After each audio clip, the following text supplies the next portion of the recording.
Welcome to the KHS Grad Student Life podcast. This is a podcast where we're going to feature some of the grad students in KHS who have recently finished, but also some who are in the program, and just getting some understandings about what their experiences are like with themselves as grad students. So this is our very first podcast, and I'm very excited to welcome Kristen White, who just finished her defense on Monday. So first, I'm just going to ask you a little bit about what your study was about. Sort of just a bit of an overview, not like 20 minutes, but Yes, what did you do? I'll give you the Spark Notes version. So Perfect. I guess a little bit about me. I've worked in the disability sector for well over a decade. So I worked as a frontline caregiver for people with intellectual and developmental disabilities. And so that's really where my research stemmed from. So I did a narrative inquiry, which is really the study of experience and looking at how our experiences coming alongside others or being with others Mhm. can have such a vast impact on our lives and on their lives. And so I looked at my experiences caregiving, but Yeah. specifically caregiving for people with disabilities in terms of sexuality. So I had a lot of experiences as a caregiver that were oftentimes Mm. difficult. I wasn't told that supporting someone's sexuality would be a part of my role. Yeah.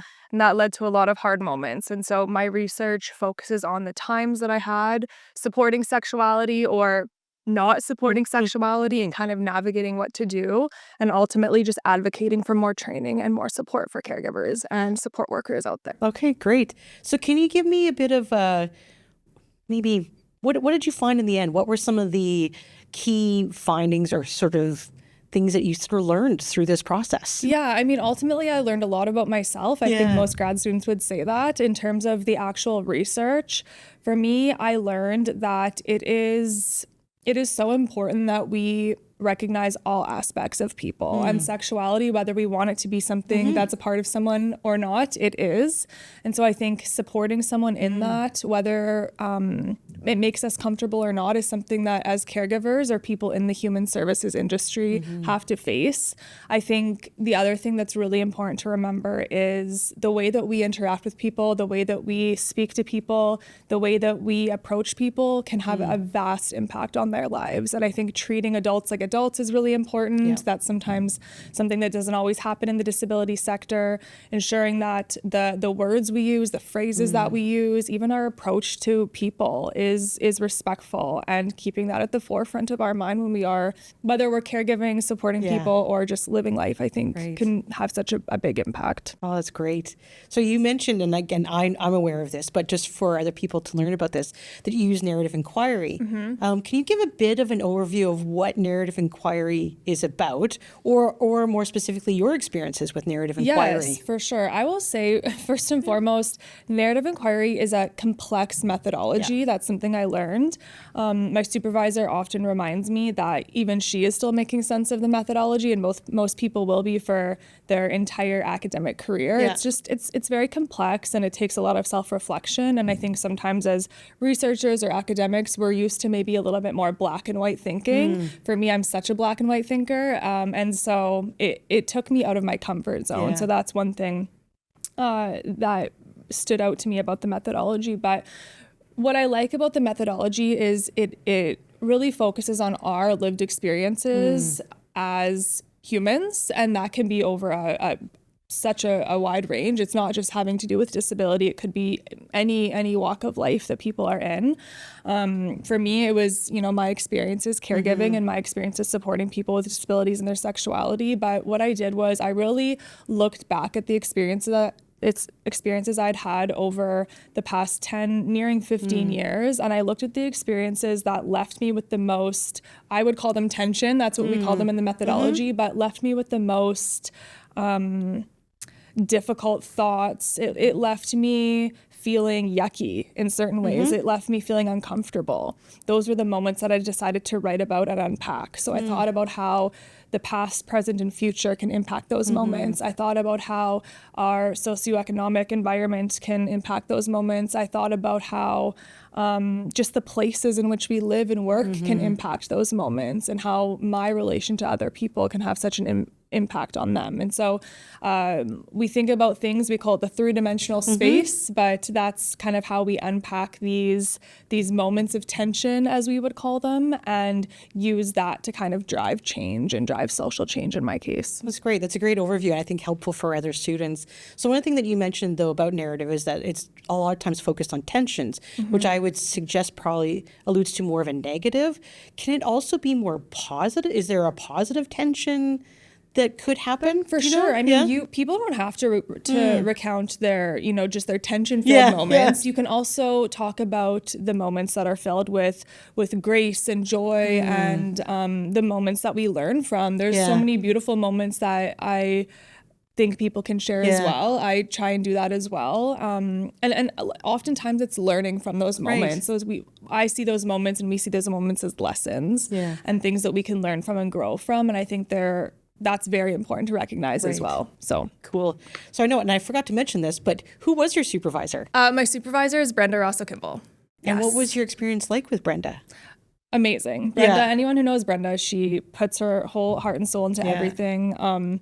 Something I think, I don't know if this is unique. I think it's maybe a little bit unique, but I wasn't maybe your typical grad student. I never thought that I'd be doing graduate work. I wasn't a star undergrad student by any means. I was pretty average. It's just not something I thought I was capable of. I had a lot of self-doubt, and meeting Brenda, and we both were in the disability sector. I really admired her, and I looked up to her, and I sought her advice on lots of moments, and she just instilled this confidence in me that I could be a grad student, and I could do research, and I was smart, and I was capable. And her, and then also taking, some really great classes when I got into grad school, just built this confidence in me. So the combination of having an incredible supportive supervisor who really believed in me, and learning all the things that I am capable of, really helped me realize my potential, because like I said, I truly did not think I would be here, but I'm obviously very glad I am. Oh, that's great. And I think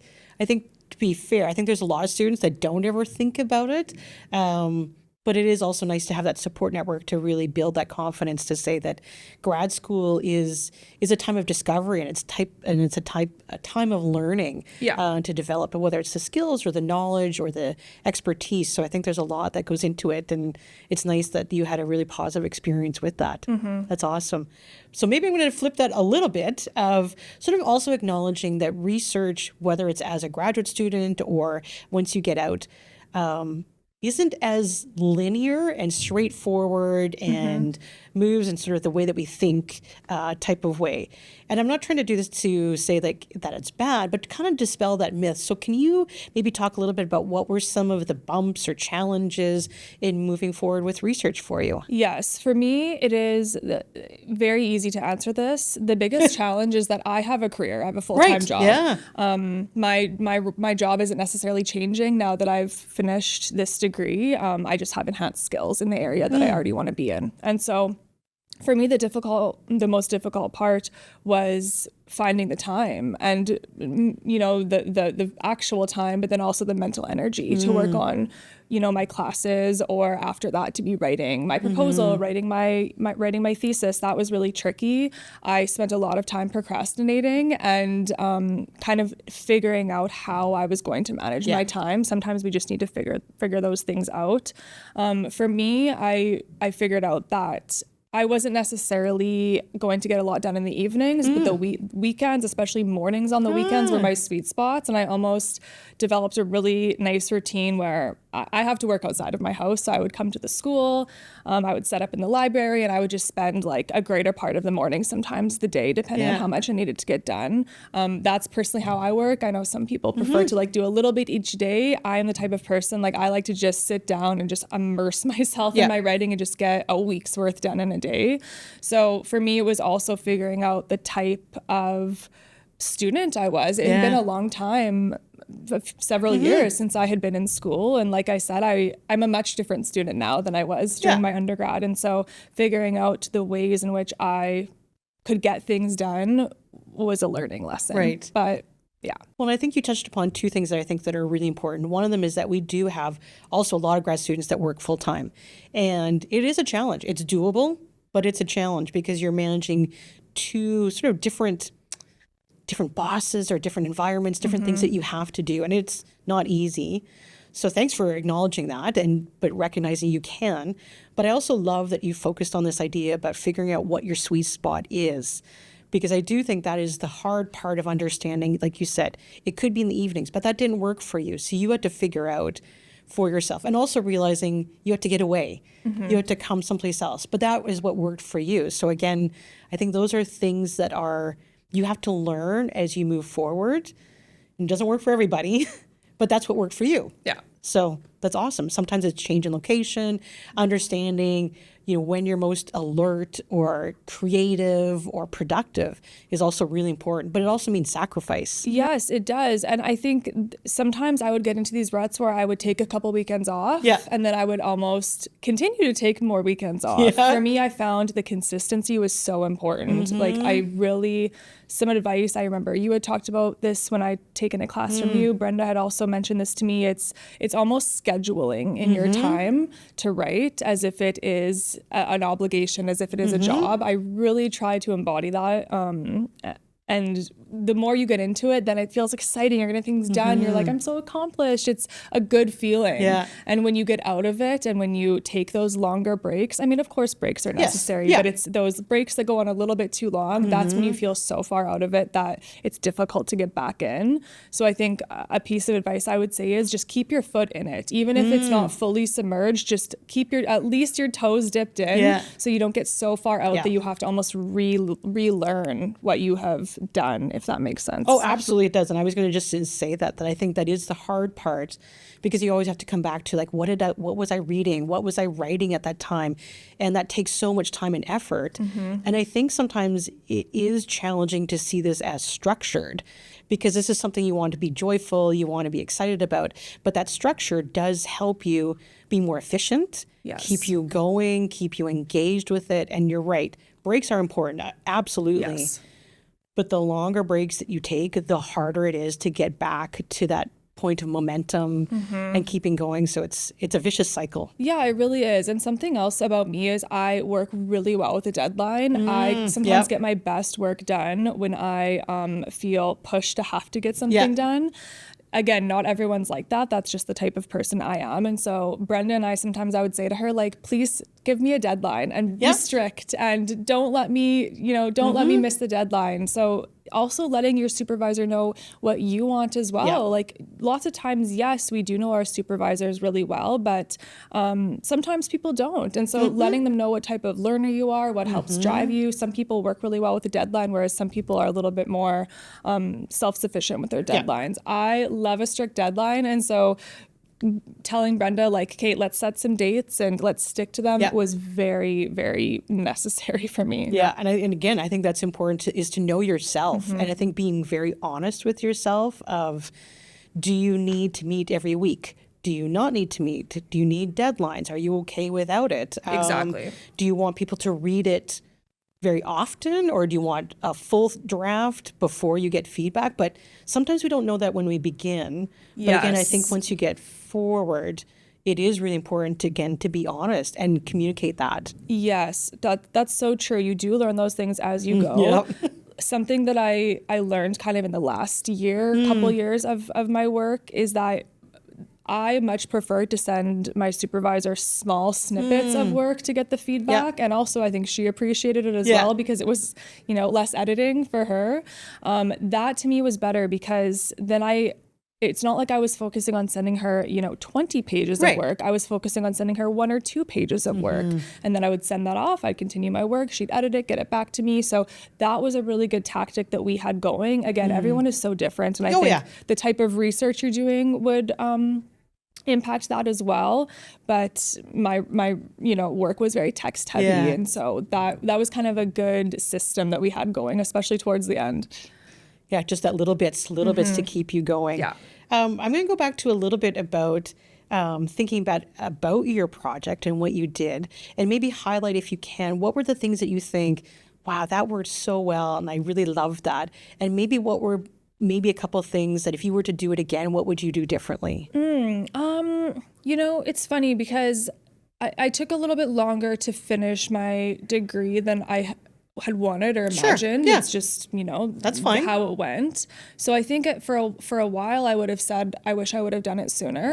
I kind of had some regret about that, but reflecting with Brenda and just thinking Yeah. even this past week, I'm actually really happy that I finished when I did, because so much of my work has to do with my lived experience. Right, yeah. And so much of what I wrote about has happened in more recent years. And so I think as we grow, as we continue life, as we're grad students for longer, our skills improve, we've had more experiences, we mature, we age, all of those things I think can have a really positive impact on your work. So I think I was really hard on myself for taking so long or getting into those procrastination moments when I didn't do anything for months. I would be really hard on myself for those times. And I think looking back now, it all worked out. Yeah. And a lot of that lived experience that I had positively impacted my work. And I even think I developed some hobbies over the past, 5 years.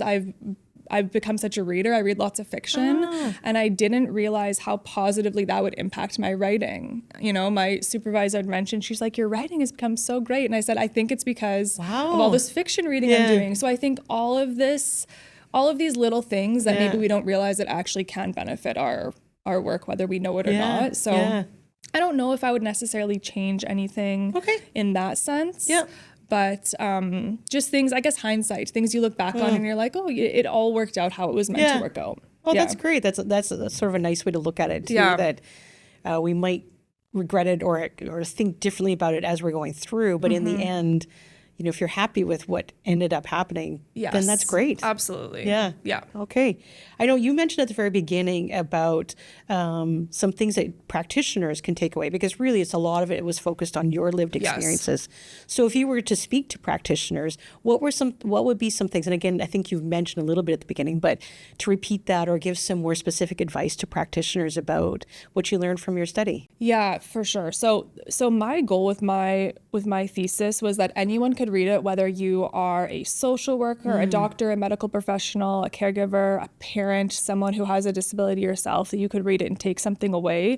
I intentionally tried to write a lot of the aspects in maybe more plain language or, sometimes academic jargon can be hard to sort through. I'm sure we both have felt that ourselves. And so I really tried to focus on that. Some of it's hard to get away from, but I would hope that anyone would read it and just rethink the way that they look at people with disabilities, even just a small little mind shift of, people with disabilities are interested in dating, are interested in relationships. That's normal and that's okay, and it's okay to support that, even if someone took that from it. I also write a lot about policy. I wrote about how oftentimes the policies that are created are often created by the quote unquote experts and not people who have the lived experience themselves.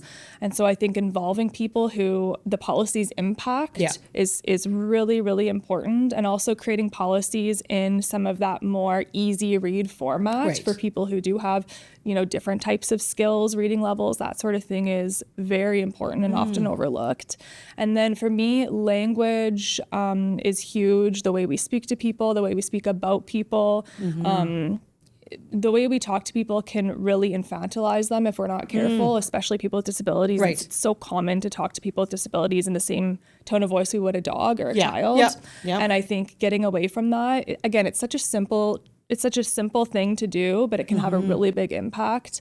For me, privacy was a huge one. If we are working in someone's home, or if we're working with people in intimate settings like their home, knock on their door. Don't barge in. Again, these seem like such simple things, but unfortunately, it's common practice to not respect these type of boundaries in the field at times. And so for me, I really tried to focus on small little changes that are really doable, as opposed to feeling very overwhelmed with being like the be all end all change in the sector, because we know that the sector and the social services sector has a lot of brokenness to it. And so focusing on those small things was really my goal.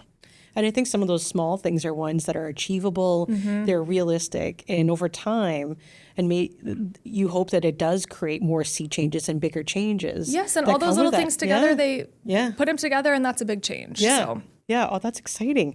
I'm going to end with, again, and if you've mentioned some advice, but I'm going to give you two questions. So the first one is, what advice would you give yourself if you were starting the grad program? Now that you know things, that first year coming in, Yeah. what would you tell them? What would you tell I you? would just tell myself, you deserve to be here like anyone okay. else, and you are just as capable as any other person in this program, and you will finish it and you'll feel really accomplished. Well, that's good. It's nice because I think there is also it's very common to have the imposter syndrome. Yes, totally. I think especially as a qualitative researcher, I know I was one of maybe 2 people doing qualitative research in my classes, and sometimes that can feel a little bit daunting. Yeah. And I think as a whole, sometimes that type of research is maybe not as respected or known. And so I felt that you really helped me to change that mindset as well. But sometimes we feel that. Yeah. So I get it. I still get it. Yeah. That it is a different type, and sometimes you have to defend it and Yes. defend what you're doing, that it's as robust and rigorous and meaningful as other ones. So Yeah. it happens. Yeah. I get it. So maybe my last one is, what would you give to other just grad students in general about, like, what is grad school like? And kind of now that you're done, what can help them kind of get through this? Either someone who works full time like yourself, someone who does narrative inquiry, someone who does like, there's a lot of different ways we can go this way, but what kind of advice would you like to share? There's a couple things coming to mind. Yeah. The first thing I would say is being in grad school is really fun, especially when you're taking your classes. You're going to feel like you have so much autonomy, Yeah. and the classes feel in some ways more casual. Not that they're easier, but they feel more casual, and everyone just feels more so on an equal playing field, I would say. So I really loved that. Grad school is also a great way to expand on things that you're passionate about. So I would say if someone's struggling, I don't really, I want to be here, but I don't know what to research. Really think about your experiences in life. Think about something that maybe you wish was different in society. Think about something that maybe you would like to see change or growth in. I think that's a great place to start. And then I guess my other pieces of advice were just remember, as you're approaching the end of your grad school journey, you are going to be the one who's going to know the most about your subject. Likely, possibly even more on that niche thing than your supervisor. Oh, absolutely. And Absolutely. so feel Yeah. confident in that. Yeah. Go into it remembering that, yes, you are here to defend your work and share about your work, but you're also here to teach something to someone else. I guarantee you everyone in that room, whether it's in your proposal or your defense, is going to learn something from you, and they're going to be impressed by you. And so be confident in that, and be confident in your skills and your experiences and your research, because you're here for a reason. So I love that advice, because I say that all the time of, in that moment, particularly in your defense, you are the one that's the expert. Your supervisor knows something about it. Maybe some of your committee members know other pieces, but no one's done what you did. 100%. No And one I has. was exactly, and I was I was a little bit nervous for the defense, more so just because I didn't know what to expect. And I have, friends who go to school, in different places across the country. And I'd heard, you hear negative and positive experiences, but everything that I have heard from people, at least here at the U of R, has been so positive. My defense was really a great experience. I didn't feel like I was being grilled or questioned, about the finest little minute details. I really felt like it was a lovely discussion and sharing of my work, and the questions really were just to prompt great conversation and discussion, and it didn't feel as daunting as I thought it would. I was tired, as I told you. I was quite exhausted by the end, but I also felt just on such a high from just feeling so proud of myself. So keep that in mind if you're feeling stressed about those And I moments. do think some of the best ones are where it is just a conversation. They're Yes. curious about it. They want to learn a little bit more. They want to engage with you in a conversation. And those Yes. are, and ideally, the best kinds of defenses when they end up like that way. So that's the last question I have for you. Was there anything else that you think maybe I should have asked you about, or that you want to share about your experiences in grad school or what you learned? I would just say, I think sometimes people have this idea that going to grad school is going to lead to nothing, or, you know, what's the point? I don't have, you know, dreams of doing a PhD, or I don't have dreams of being a professor or instructor. And I think sometimes people get caught up in that stereotype. And I would say, you know, maybe your graduate degree isn't necessarily going to get you a specific role or a specific path, but I think the experience in itself, even just the writing skills you develop, the research skills, the relationships you've made, the people who you've met, the people who you can now lean on for advice, that is invaluable. And the skills and the knowledge that you will take from that will 100% positively impact your career, whether you're working, you know, on something very specific, or whether you're just doing grad school for maybe a general, you know, way to enhance your knowledge. I think it's beneficial. So if anyone's kind of thinking, is this worth it? I would say yes, it is. 100%, I would do it again. And I love that idea, because I think a lot of people focus on the topic specific and what's that going to lead to. And for some people, it does lead to a job or further grad school or something like that.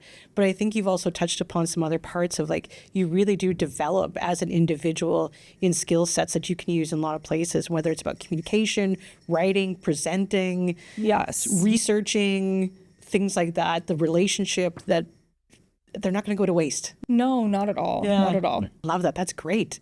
All right. I think that's the last thing that we have. So thank you very much, Kristen, for being here today. Thank you for having me. All right. Awesome.